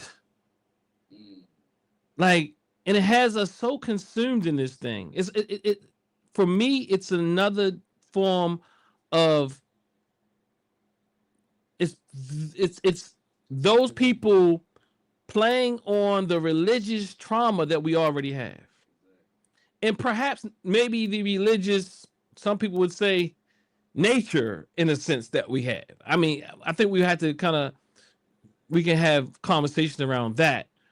But I don't really have a problem with people having a religious nature per se, or a spiritual nature, or just like liking things that ain't real. I mean, because people believe in all types of things. But when it's just serving us, I find it to be problematic. So it's not about me trying to debunk everybody's religious tradition. It's when it's being utilized in a way to keep us oppressed. And we don't even realize it. And then we also, when it creates a certain level of arrogance in us, that we believe that we have some special information that other people don't have. And I'm sorry, you just don't. And to me, it in many ways, and I'm not saying all people, but it thwarts one's development. Because you look at things in ways that just aren't real, and then you give meaning to things, and you apply certain things that took place to certain things that's not the reason why it happened. I think there's a time to grow up, but everybody's not going to grow up. This podcast, well, right here, right now, is for those who this is for. This is not for the many people. It's for those who it's for. And like I said earlier, sometimes people fear that part of getting out of this relationship. Yes. So-called God. Relationship with, the belief system. It's based on fear. It's definitely based on fear. So what I'm going to do, I see we got a few people on right now, and what I want to do before I link them up, so I started with Dr. Ben. Then I showed a clip about with you, Baba, with you speaking about your path on your search for God. And then I want to kind of allow the type of framing, like what you've kind of gone through, and I saw your developmental process as a child and adult even,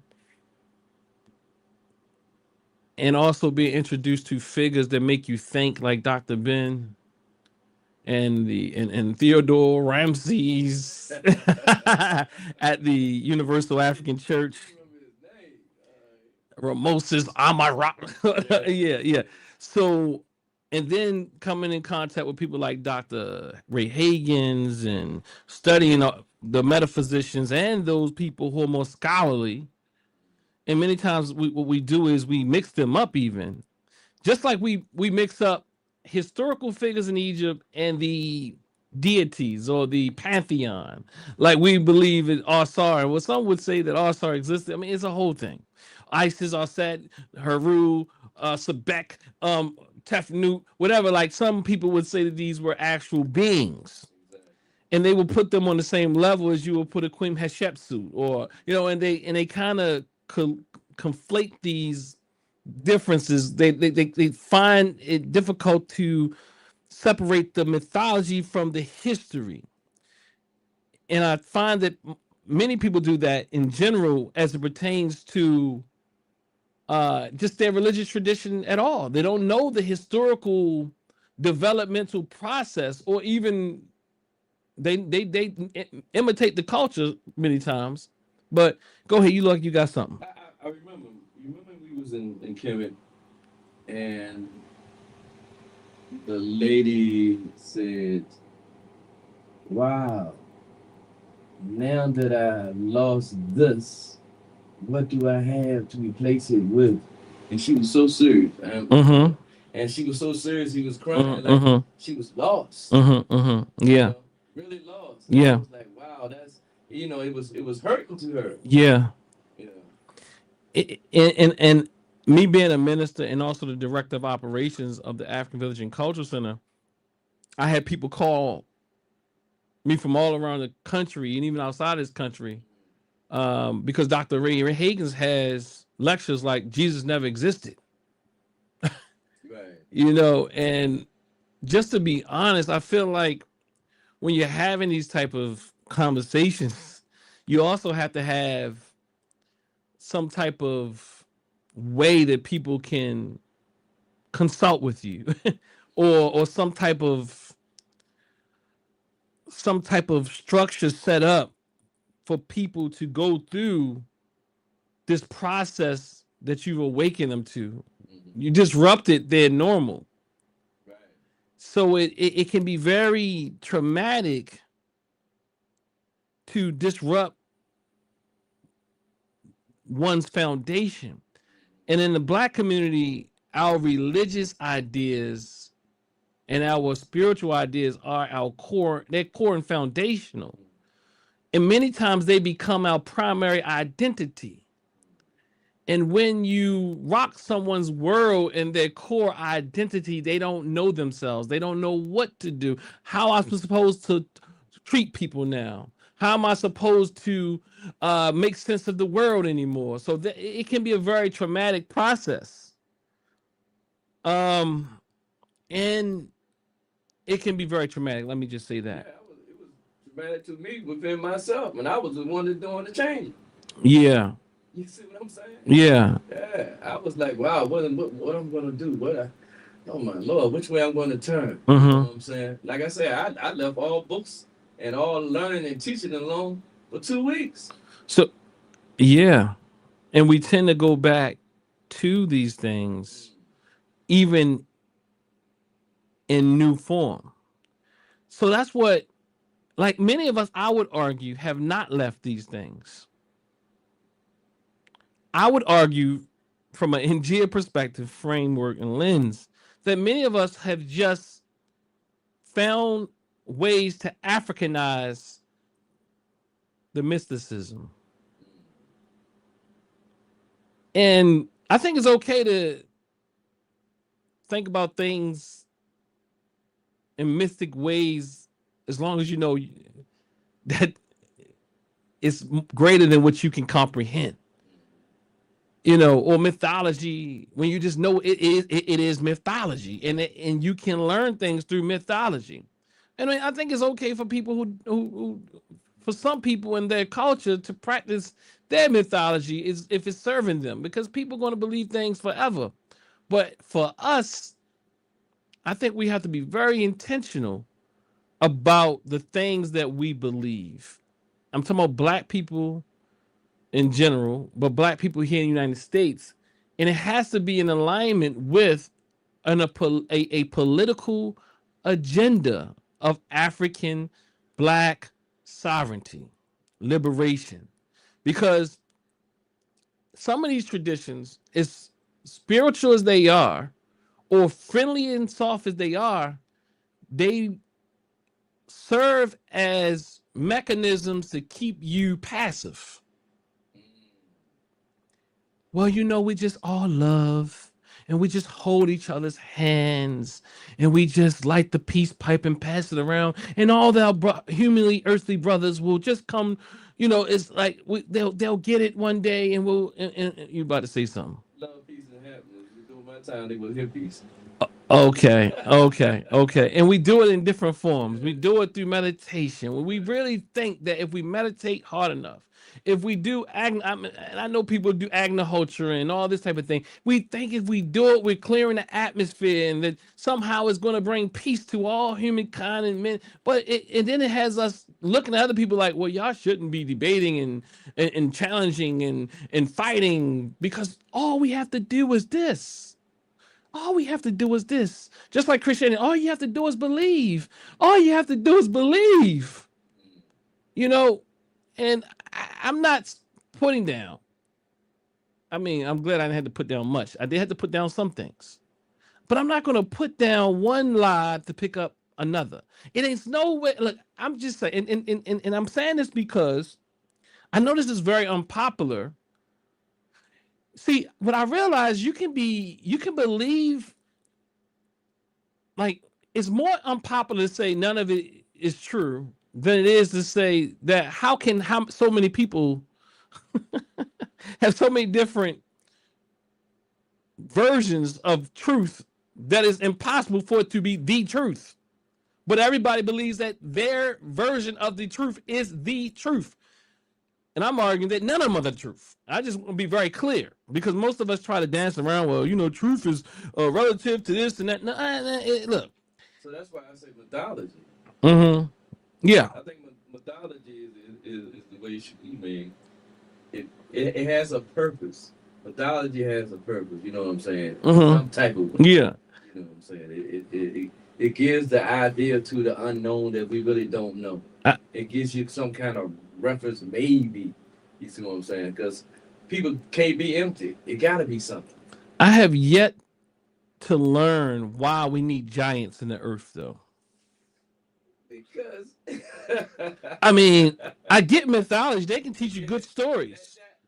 People just I have yet to know. Like, I can't even get with the Nation of Islam and the whole mothership and Elijah Muhammad being on there and there being this liberatory, and you can get there. Like, there's some reason for that, but I don't understand these metaphysicians in the black Senate who hijacked African Senate thought. We went from the Dr. Benz to the Dr. Valentines, from the Dr. Benz to the Bobby Hemmets, and I don't understand, or the Delbert Bliss. I don't understand what these UFOs that Billy Carson. I'm not saying there's no UFOs. I'm just saying even if they are, I haven't seen one. But what I'm saying is, what in all his underground world that doesn't exist, Billy Carson's underground world. I don't know why his underground world is a necessity to black people. Yeah. And I was just thinking, because going back as far as the Twa, they even had their own stories because they had, I think stories help us try to understand the unknown a little. Yeah. You know what I'm saying? Mm-hmm. The Twa had a creation story almost with the forbidden fruit. Mm-hmm. They got one where the lady made her husband eat the fruit and she ate the fruit, and the world was destroyed. Yeah. So it's just, I think being a human, we always are thinking, what if, what is, why are we? And then when you have somebody over here say, well, I have it, and somebody else say they have it, so we gradually go towards something that makes us feel good. Yeah, I get that. And then it becomes then science becomes your enemy. Like you can't do science when you doing Phil Valentine, because what he says is science is science. To me, I think science is more in accord with natural spiritual traditions because it explores them, it studies them, it looks at them. It observes them, and it says, well, this is what we think, but this is what our evidence is suggesting. We could be wrong, but all that we know now, this is the possibility. And guess what? We don't know everything about the human brain, but you will have Phil Valentine come on and say he knows more than enough about the human brain. He knows everything about the human brain and the human brain, and he can teach you how to use your whole human brain. When like I can teach you how to tap into 100% of using both hemispheres of your brain. Like, people say things like that. That's snake oil. Selling you false snake oil. Snake oil, yeah, I got you. And like when you go to science, that song I think we both like. The world of connection. Yeah. That's science is right there. Very yes. Yeah. The where you using the astrophysics and there's all this. It's so beautiful. Yeah. And it's a beautiful video, and you have like Neil deGrasse. Yeah. Was it Tyson? Tyson. Yeah. So all right. So what we're going to do, family? We're going to pull in one of my scholars, my ancestral elders, I'll put it in, and this is what I mean. People use language. I'll say one of my spirit guides, you know what I mean? But I don't mean in a way that's beyond my comprehension. Right, just because he have left, that spirit energy still lives.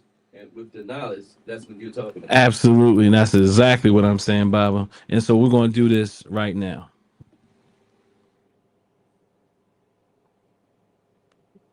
Scientific papers, we read the order and we read the rational approaches, and we think that is the only way people arrive at scientific things. No, science truly works with an interaction between the intuitive and the logical, between the feeling and spiritual and the concrete. And I'm saying that because it's very, very important. I get sometimes some thoughts out here that wants to make us one-sided and make us reject all of the possibilities that we have been given to use the whole of our brain. And I tell you, our advantage as African people will be if we can be the first people to use all of our mind. Yes, yes. Let the other one stay on the left, and let some stay on the right. Let's be able to move from what? Left to right when it is what? Appropriate. This is the captain of the ship. I've told you about Star Wars, and you have a what? Left-sided, right-sided situation there with Mr. Spock exemplifying what? The left side, and Bones representing what?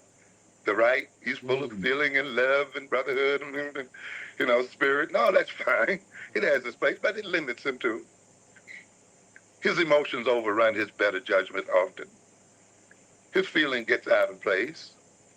But of course, then we see Spock over there, whose lack of feeling also causes him problems as well. You see? And so they are both limited by the fact that they're too much into one side of their heads. Kirk is the what? Is the balancer. He utilizes what? Both sides and their talents. And that's why he's what? The captain of the ship, and is in control of the situation, you see. And ladies and gentlemen, you see then, an African-centered way of thinking involves the use of both sides of your mind and using them appropriately. And to the degree that we can use both sides of our minds appropriately, to that degree we will become captains of this ship that we live on called Earth and of this universe. Yes, and we must keep that in mind. Simply because we found some of our cultures, and those cultures may have been very spiritual and so forth, does not mean that that's the only side of our lives that we have to develop. We have to also look at the characteristics a people exhibit in terms of their whole ecological situation, you see, and see then the characteristics of their thought styles and approaches to the world within the context in which they were acting. You see, you just can't go in there and say, well, this is the way they were behaving, this is the African way, this is the way I'm going to behave. No, those ways reflect the ecological situation. As that situation would have changed, so would their ways of thinking change, you see. And it's very, very important that we keep that in mind. We must ask the degree to which certain styles of thoughts and approaches, even if they are African and have been exhibited by African people, are appropriate to the solving of our problems today. We must not be afraid to approach. So with that, I think he says so much that I agree with here. And one of the things that I get from this is his thoughts on just because we did it before doesn't mean that this is the best approach for us to do today. And I also like even keeping in mind with something you said a little earlier, and what I realized is that many times we will go to Africa looking for something that is similar to what we've already been a part of in our Christian traditions as a means of supporting the continuation or the maintenance of doing the same things that we've always done, but we just change it to, we Africanize it, or we find something similar in African culture. And as Dr. Amos Wilson speaks to, we have to ask about the ecology, the time, the space, the people, the political environment, and when these things and why these things exist and how they serve or not serve our people. And perhaps it will serve this group of people, but does it serve us today? And will it serve us in our condition? Or is it a way to not do the hard work the real work to develop and evolve and be a pioneer of yourself in developing and evolving in what you call a spiritual way that requires that hard work. And I say pioneer because the unknown again, and that's what I find out many religions do, is they give you answers to the unknown. So-called answers. Yeah, they give you so-called answers to the unknown. Yes. So these traditions, I appreciate that. They give you answers or so-called answers or beliefs, and it's called a belief system about things that you'll never know. And they will claim them to be infallible and absolute truth. And having the absolute answers to things is also a part of the conditioning and the problems I see in our communities, in our relationships overall. What you got, Baba? No, it was funny. I listened to him talk about Captain Kirk, Mm-hmm. and that went back into something I learned about Kirk. Kirk is another name for church, Mm. and see, Kirk ran the enterprise. Church is like an enterprise. Right. You see what I'm saying? So I was just going back through my mind when I heard him say about the enterprise. That's all. Yeah. So what anything else come up for you there? As I try to figure out some tech stuff. Well, no, it's as human beings, we always gotta have something to so-called think about, believe in, etc. Because we just don't know. And they say what the brain don't know, it will make up something. But do we have to? Do we? Do we have to? We have to do what? Yeah, I challenge the idea that we have to know. You don't know. Yeah, I would You argue. think you know, man. Yeah, I would. Yeah, I would argue that throughout that developmental process, and I think, in fact, Muad Ashby, in ways, speaks about it in his model. People can agree or disagree with his framing and whether or not it's Kemetic or it's more Eastern or what have you.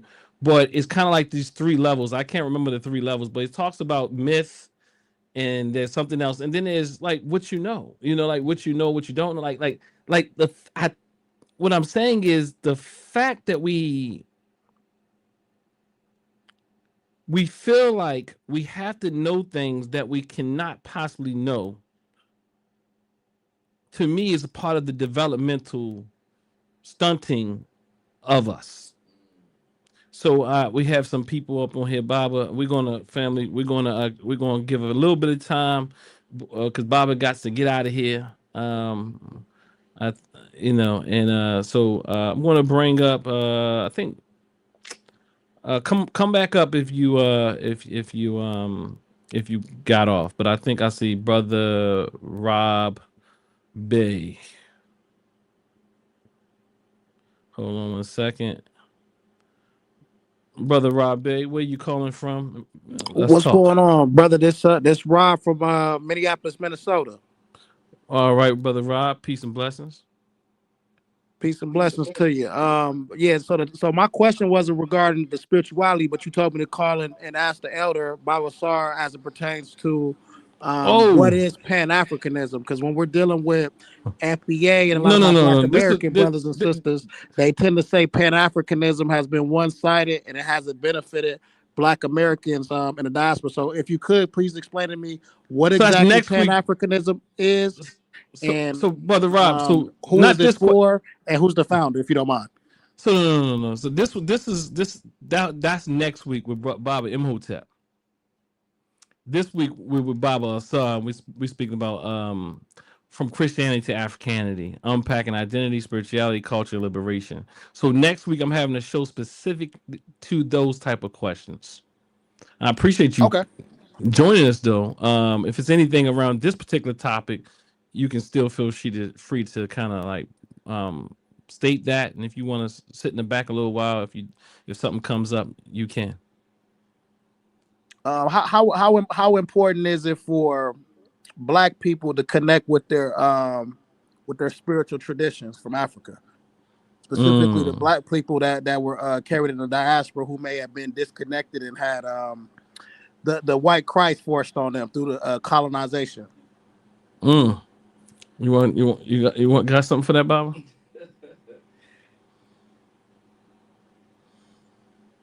Um,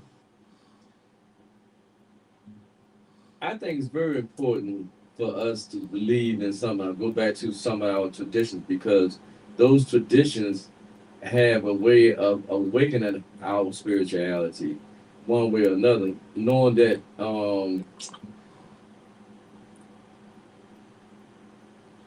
African has a place in spirituality, has a place in our heart, and of that pride within ourselves over here in America.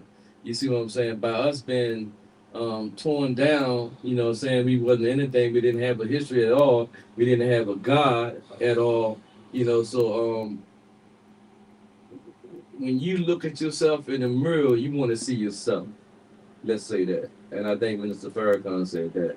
When you first thing you look in the mirror. Oh, he said first time you look at a picture. If you take a picture of a group of people, and when you look at that picture, first thing you look for is yourself, and then you look at the whole picture.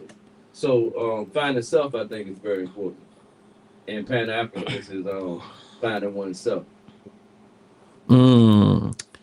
Yeah, I appreciate that response, Baba, and I agree, and I like to extend it a bit to say that when I say African, I'm acknowledging those who came before me, my ancestors who were on that continent, and also my kin that's still there that is unknown to me. But I also want to say that in knowing that I'm connected to Africa and I am a African descendant or African man, that I also realize that I've that Africanity is with me where I am still today. And that it is essential for us to develop and forward our own frameworks and ideas and our own spiritual systems, because the African didn't die in Africa. The African didn't die on the boat. The African didn't die in chattel slavery, black codes, Reconstruction. Was it all the different things, all the way up into FBA today? It didn't. The African did not die. So I think not only is it essential for us to study and develop and learn from those frameworks, but as Dr. Amos Wilson speaks about, it's essential that we contextualize what we pull from those frameworks and make it applicable to our own conditions, circumstances, and political reality in this particular country. Oh, is he gone? I think he's gone. Now, brother Ben, I see you're here, but for some reason, it won't allow me to bring you up. Um, um, for some reason, it won't allow me to bring you up. Um, family, Chef K, what's up, Chef K? Yes, Chef K, what it is? But If he brother Ben called me, huh? can I put him on the speaker? You can. You know who that is? I think it's my brother. You sure? I don't know. Okay, you don't know. If he has your number, he can call you. Ben Bay? Is that who you talking about? Brother Ben Bay. Are you in the chat? Did you want to come up? Let me see if there's something in the back chat really quickly. Okay, let's see. Private chat. Rob Peace. Family, come on up in here before we get up out of here. I know we had some tech difficulties earlier. Please, forgive us for those. As I shared, we moved out of this particular the other room into this one. But I'm not sure if Ben Bay wants to come on, but it's because it says device is not connected.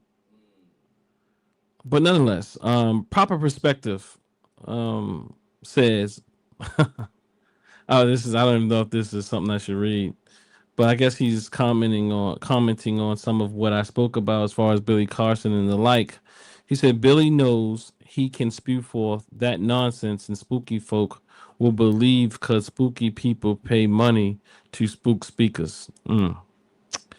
Okay, cuz look, you can come in. You can come in on. You can come up, cuz, and talk if you want to.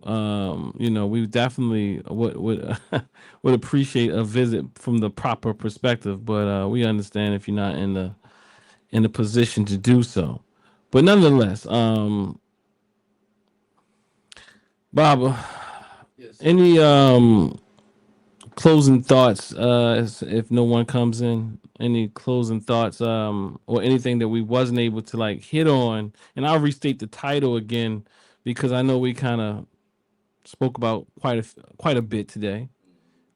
The topic was supposed to be and maybe we touched on it, from Christianity to Africanity, unpacking identity, spirituality, and culture and liberation. So is there anything, you know, that you feel like deserves to be highlighted, um, or anything that I didn't allow time for that you would like to touch on before we get up out of here? Mm, I think we touched on a lot of stuff, but I'm saying self pride is a must. You must have pride in who you are. I think it's very important. Um, I look at some people. I'm not gonna call their names, but they have so much pride and they pass it on to their children. They have pride. They walk down the street with their chest out because they think they are greater than other people. And I'm talking about the news people, if you know what I mean. You know what I'm saying? So I think putting pride up, projecting pride in your children is a must. Mm-hmm. You know what I'm saying? Because we are Jesse Jackson. We are somebody. You know what I'm saying? Mm-hmm. We Mm-hmm. are somebody, Mm-hmm. and we are more than they think or say that we are. Even with our children today, you know what I'm saying? Our children are Mm-hmm. going through a whole generation gap, but I do know one thing: Mm-hmm. um, our children is ready for. I think they are being conditioned, if necessary, there have to be a war in the streets. They are already prepared for it. What do you mean by that? The tables will always turn. You Mm-hmm. know, black on black crime, as they so-called call it, because you have white on white crime going on the places you are. You know what I'm Mm-hmm. saying? But they have no fear in the heart. I would say they are kind of fearless in a reckless way. Mm-hmm. Mm-hmm. In a reckless way, it become constructive. It'll Mm-hmm. be a powerful thing. You know what I'm saying? I think that's another conversation. Yeah, I appreciate it. I appreciate that. Um, for me, as it pertains to this particular conversation from Africanity, from Christianity to Africanity, unpacking identity, spirituality, culture, and liberation. I think the one thing that I want to part with, if no one joins the conversation again, is that there's no one or no people. I don't care if it was 20 if it was 10 centuries ago, 5 centuries ago, 100 centuries ago, that is more capable of developing the spiritual traditions that we need at this time. I think we can learn from them. But as well, I think it's essential that we get over our addiction for Christianity and the like. I mean, I'm not saying everybody has to do that, but I'm talking about for those who say they're doing that. I'm saying for those who say they walk in a conscious walk, those who say they're walking a cultural walk, because an addiction is serious. It's kind of like you say you let go of, you're not using drugs anymore, but the mind and the body tries to find homeostasis, equilibrium. The system tries to return to that which it already has been conditioned to be a part of. Just like people who stop utilizing substances, they tend to unwittingly and unconsciously find other ways to supplement for those substances. They find something else. And many times they don't know why they like snowballs and candy apples and candy and fruit, and not just fruit, but like all types of things high in sugar, because you're trying to compensate for that with that drug that you used to have in you. And we don't know these things. Like, we don't know, like, even if you say, well, I'm trying to pull back from food because I have a love affair with food. So I'm going to cut out pasta or something. People start saying sweets or something. And then you start picking up, you start saying, well, what's those things called? They're like baby cabbages, Brussels sprouts, and all these things, because it's still high in carbs, and like we start supplementing it, and that's good. I can be, or I'm vegan, and I'm gonna be vegan. So we start eating things that aren't necessarily healthy for us, but because we're vegan, we think we're doing something different. But everything is faux meat, mock meat, and you're still not really dealing with the source. Now, it's not a problem as a transition, but I think you should consciously know that you're in a transitional stage. But many of us think we left Christianity or the other type of traditions, but we've only carried that mindset within different African frameworks. But then there's those of us to understand, and we freed ourselves from these type of frameworks. And again, I say this because that's why we become so susceptible to a new cult. That's why a person could call up in this show and tell me Tariq Nasheed is sent by God, or God gave him the gift to identify a label. See, this is the dangerous aspect I speak about, because we see everything in these I don't even like to call it spiritual, but we religiousize everything. So now we got Gabriel in the form of Tariq Nasheed. You know what I mean? We got the archangel coming in the form of Tariq Nasheed. Your president is Jesus. Our president, and he knows that that's planned on the people already think he is God sent. Exactly. Not everybody, right, but those very fundamentalist, right, evangelical white people who also been duped, right, in similar but different ways. Because an oppressed people, from my standpoint, we deal with that ethereal so much, and we don't even see the spiritual components or aspects of the material. Because when you lack the material, this is from an NGA framework, when you lack the material, you become strong in the ethereal to help yourself compensate for what you don't have. And sometimes you make this you come from a moral positioning, and you look at things like resources don't matter. It's all about the ethereal. It's all about non-attachment. It's all about all these things because you don't have it. It's a way to spiritually bypass. And I'm not saying we should be wrapped up in material and capitalism and all that type of thing. I don't think we should. But what I am saying is we have to be very careful that we're not spiritually bypassing in the process. And family, again, from Christianity to Africanity, unpacking identity, spirituality, culture, and liberation. I appreciate Baba Ausar for coming on and joining me today. I appreciate everybody for who joined us today, and stayed here for the ride. Free your mind and your access will follow. Shit.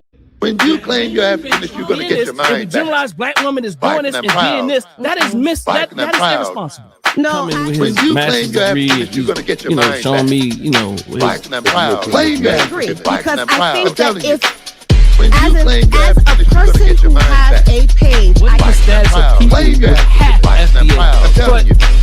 When you claim you're African, you're going to get your mind back. That's why I was laughing, because I am claim you're African. I'm not saying the framework doesn't do a thing, but become a part of it. We've been forward to black men become a part of it. Being in the control. We become a part of it. Only embrace it. That those one of the best stories I've ever heard. Embrace it. When you claim you're African, you're going to get your mind that back. mental growth takes place. You've been misled by leadership, for instance, that thinking you can consume. When you claim you're Africanist, you're going to get your mind back.